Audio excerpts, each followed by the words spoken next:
Sanctifamie. C'est un nouveau vocabulaire, apôtre, Et, créé par vous. et c'est là que le créateur de tout vocabulaire, c'est Dieu. Hmm. Nous ne sommes que des utilisateurs. Et quand nous parlons de sanctifamie, vous aurez compris que ce que Dieu veut pour son peuple, c'est la sanctification. Hmm. Et nous avons trouvé que la famille est la cellule même de base. Et donc, si on peut parler de la sanctification, elle doit commencer dans cette cellule-là. OK. Voici pourquoi nous présentons cela comme sanctifamie. Donc, c'est la sanctification des familles. Qu'est-ce que la sanctification?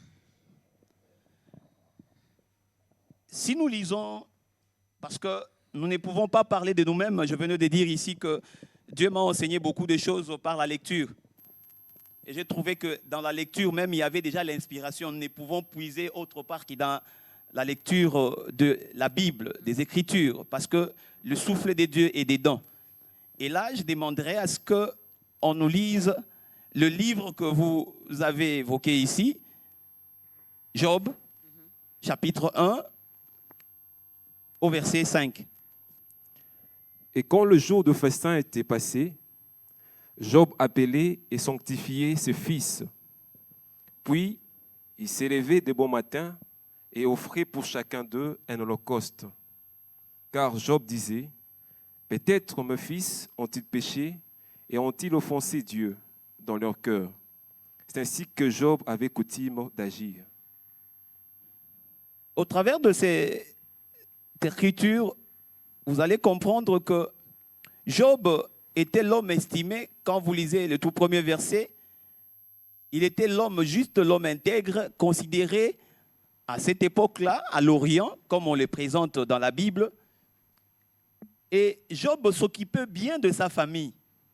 La Bible nous dit là que Job regardait ses enfants, et comme ses enfants entretenaient de très bonnes relations et se fréquentaient fraternellement, il arrivait que Job puisse convoquer ses enfants pour dire, peut-être que mes enfants, en se visitant, ils ont eu à s'essuyer. Alors, Job a compris qu'il était important de sanctifier ses enfants. Et là, la Bible dit qu'il les sanctifiait et il offrait des holocaustes pour eux. Et c'est de là que j'ai commencé à puiser. Et là, faut-il qu'en parlant juste de ces témoignages bibliques de Job, que nous puissions comprendre d'abord la naissance de la famille. La famille prend forme quand? Pour que nous puissions arriver justement ici à la sanctification de la famille.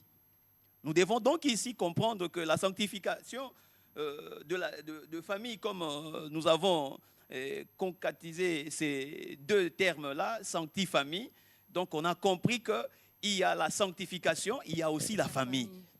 Et donc, faut-il que nous puissions expliquer qu'est-ce que la sanctification pour enfin expliquer aussi qu'est-ce qu'on appelle famille. Et dès le départ, nous allons comprendre que la sanctification que Dieu veut pour nous, ses enfants, c'est une mise à part pour ceux qui doivent, n'est-ce pas, ici servir Dieu. Ils doivent le servir comme pas tout le monde. Ils doivent être distingués du reste du commun des mortels. Et c'est là que Dieu, quand nous lisons 1 Thessaloniciens chapitre 4 au verset 3, la Bible nous dit ici que ce que Dieu veut pour nous, c'est la sanctification. Et donc Dieu ne peut pas le vouloir que dans l'Église, mais parce que l'Église n'aura de forme que s'il existe d'abord la famille. Et donc Job a compris cela, que la sanctification n'était pas une chose qu'il faille chercher à l'Église, mais qu'il faut commencer à le construire d'abord en famille. Et c'est là que, quand nous lisons Jean chapitre 17, là la Bible nous révèle comment on peut obtenir la sanctification. Si nous pouvons lire pour comprendre d'où vient la sanctification. Jean 17, verset 17, oui. Sanctifie le Père, sanctifie-les par ta vérité, ta parole est la vérité. Je comprends là que la sanctification dont il est question ici doit provenir de la vérité. J'ai compris que Job était là en train d'enseigner justement à ses enfants de rester dans la vérité. Et rester dans la vérité, c'est rester dans la parole. Et donc aujourd'hui, on fait de la parole de Dieu comme étant une chose qui était justement ici réservée à l'Église. Alors que Job a compris que en réalité, la parole doit être vécue d'abord en famille. D'abord en famille. C'est là qu'on doit apprendre la notion de la sanctification. Et donc, si nous comprenons que la sanctification qui est une mise à part, et quand on vous met à part, ça veut dire que vous vous distinguez du reste. Et Dieu devait distinguer donc ici des familles qui lui reviennent, qui lui appartiennent, des autres par la vérité. Et c'est cela, c'est que nous sommes en train justement ici de parler de la sanctifamille, en ce qui concerne le volet d'abord sanctification.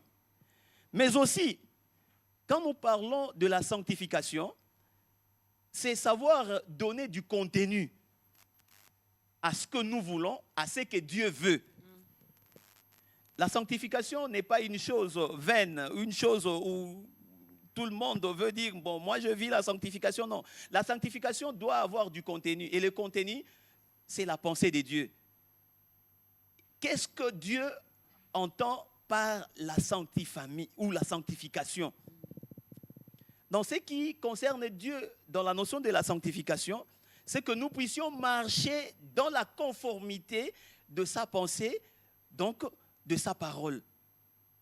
Et donc, s'il faut revenir au niveau de la famille, là encore, j'aimerais assez que nous puissions détailler les choses. Quand on prend forme la famille, il y a un premier volet et un second volet. Premièrement, d'abord, la famille prend forme du moment où Dieu est celui qui a institué le mariage. Au niveau du mariage, d'abord, c'est là le premier volet de la famille. Là, nous voyons, il y a un homme, il y a une femme qui prennent la décision conformément à la parole de Dieu pour se mettre ensemble. Là, il y a les premières notions de la famille. Ça, c'est le mariage. Mais qu'est-ce que Dieu recherche quand il y a le mariage? Là, Dieu dit une chose. L'homme doit aimer sa femme. Et la femme doit se soumettre. Doit être soumise. Donc, il y a les premiers verbes qui naissent. Et ce verbe-là, aujourd'hui, le monde les exploite comme ils entendent. Mais cependant, quand nous parlons de la sanctifamie, c'est pour que nous puissions donner du contenu. Sanctifier justement, quel est le sens de cet amour-là que l'homme doit porter vis-à-vis de sa femme. Et donner les contenus à ce qu'on appelle la soumission. Parce qu'aujourd'hui, si nous parlons de parité consort, vous aurez compris ici, c'est parce que ce verbe-là ne sont pas sanctifiés, ne sont pas pris dans leur sens vrai que Dieu a défini. C'est pourquoi l'homme, la femme, commence à se rechercher, commence à chercher l'émancipation, ceci, cela, et cela en brisant même ce que Dieu a établi.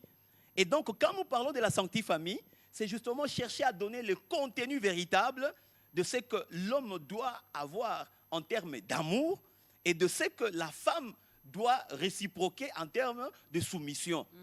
Là, c'est le tout premier volet qu'on appelle la sanctification. Et donc, quand nous parlons de la sanctifamie, juste en ces volets-là, vous aurez compris qu'on veut que l'homme sache bien définir l'amour dans la pensée de Dieu.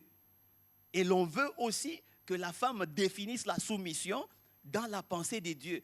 Et en s'appliquant comme tel, vous aurez compris que ce couple-là, ce mariage-là sera sanctifié.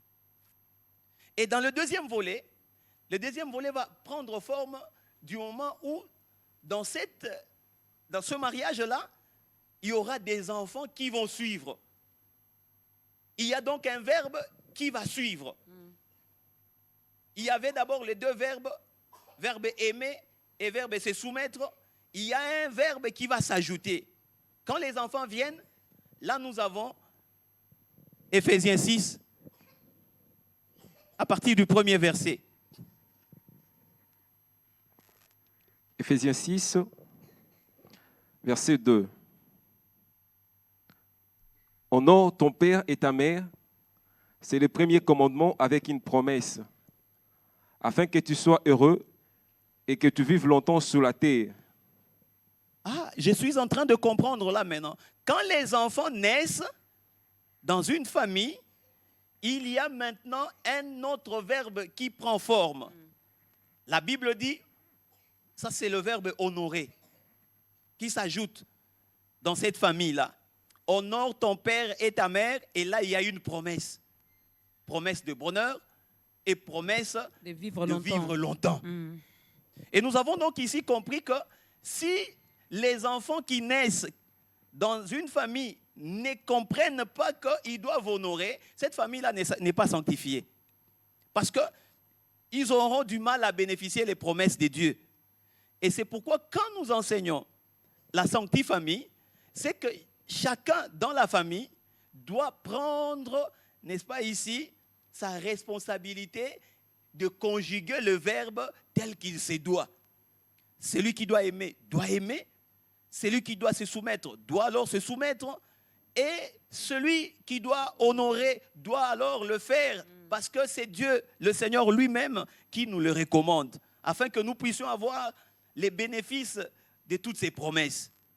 Et donc, vous aurez compris que la sanctifamille, en gros, c'est révéler justement ici le sens profond de ce que doit être la pensée de Dieu pour la famille. Parce que Dieu lui-même qui est saint, il est celui qui doit nous sanctifier, qui doit sanctifier la famille quant à ce qui concerne la vie dans la famille. Et c'est pourquoi j'aurais aimé, n'est-ce pas ici, que nous puissions comprendre des choses. Parce qu'aujourd'hui, il y a beaucoup de choses qui se passent dans le monde qui ne soient pas conformes par rapport à la pensée de Dieu. Qu'est-ce que je veux dire par là? Vous allez voir, par exemple, surtout nous qui nous disons hommes de Dieu.